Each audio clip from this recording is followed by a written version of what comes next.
कि मियां नवाज शरीफ जो है ना वो पीछे हट गए हैं और वो समझने लगे हैं कि कोई अवामी हिमायत हासिल नहीं है, तो इसलिए बेहतर है कि अपनी पॉलिसी बूट पॉलिसी को जो है ना आगे करें।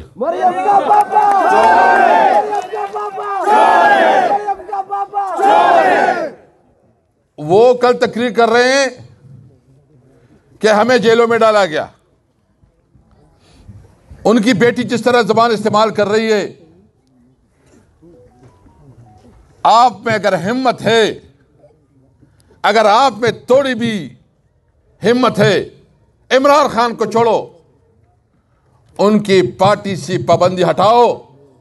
पंजाब में पाकिस्तान तहरीक इंसाफ को जो अभी कुछ दिन रह गए हैं उनको जलसों की इजाजत दे दो, पता चल जाएगा, तुम्हारी जमानत जब्त होगी इंशाअल्लाह ताला। उधर पंजाब में और यहां भी ये कोशिश कर रहे हैं कि ये धांधली नहीं कर रहे हैं, ये बहुत बड़ा धांधला करना चाहते हैं। ये इलेक्शन रिग इलेक्शन नहीं, ये सुपर रिग इलेक्शन करना चाहते हैं, सुपर रिग इलेक्शन। ये अवाम का और इन लोगों का मुकाबला है। अवाम ने इंशाअल्लाह ताला, इंशाअल्लाह अवाम ने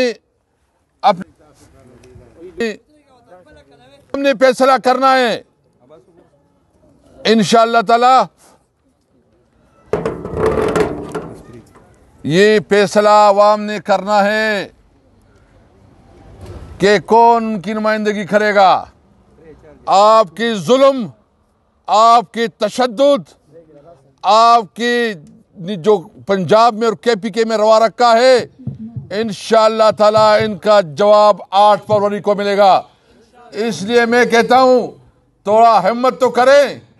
आपने जो एक पालतू रखा है चीफ मिनिस्टर पंजाब और जो आईजीपी पंजाब है, जिस तरह वो जुल्म कर रहे हैं, इनका एक एक चीज का हिसाब देना पड़ेगा इंशाअल्लाह ताला।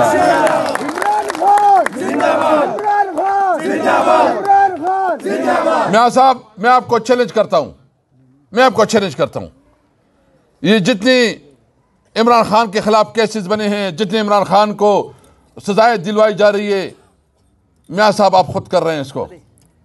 मैं सिर्फ आपको एक, अगर आप में हिम्मत है, इमरान खान तो जेल में हैं, आप सिर्फ पार्टी की लीडरशिप को वहां जिनसे आप काम ले रहे हैं, जिसकी वजह से आप जुल्म डाल रहे हैं हमारे लोगों के ऊपर, इनको सिर्फ जुल्सों की इजाजत दें, इलेक्शन करने दें, फिर आप देखें कि आपको कितने वोट मिलते हैं। इंशाअल्लाह आपकी जमानत जब्त होगी इंशाअल्लाह।